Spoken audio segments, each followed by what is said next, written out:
Hi అండి. ఇప్పుడు మేమైతే ఒక ప్లేస్‌కి వెళ్తున్నాము night time.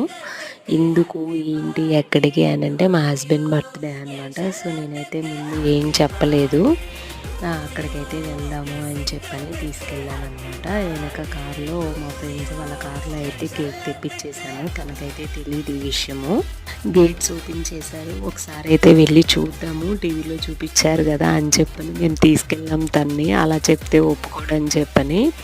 So, family members కాకపోయినా మన ఫ్రెండ్స్ చిన్న చిన్న హ్యాపీనెస్లు, చిన్న చిన్నవి పెద్ద పెద్ద సర్ప్రైజెస్ కాకపోయినా చిన్న చిన్నవి లైఫ్లో మనకు ఒక మెమరీ క్రియేట్ చేసుకోవాలంటే ఎవరో వచ్చి క్రియేట్ చేయక్కర్లేదు. మనకు మనమే చిన్న చిన్నవి సర్ప్రైజెస్ చేసుకోవచ్చు. అవే ఆ ఇయర్ అంతా మనం మెమరీగా గుర్తుపెట్టుకోవడానికి చాలా బాగుంటుంది అనమాట. మేమైతే ఇలా లైఫ్లో ఫస్ట్ టైం అనమాట చూడటం తప్పితే ఎప్పుడు చేసింది లేదు. చాలా బాగుంది, ఒక మెమరీగా మాకైతే ఉండిపోయింది. థ్యాంక్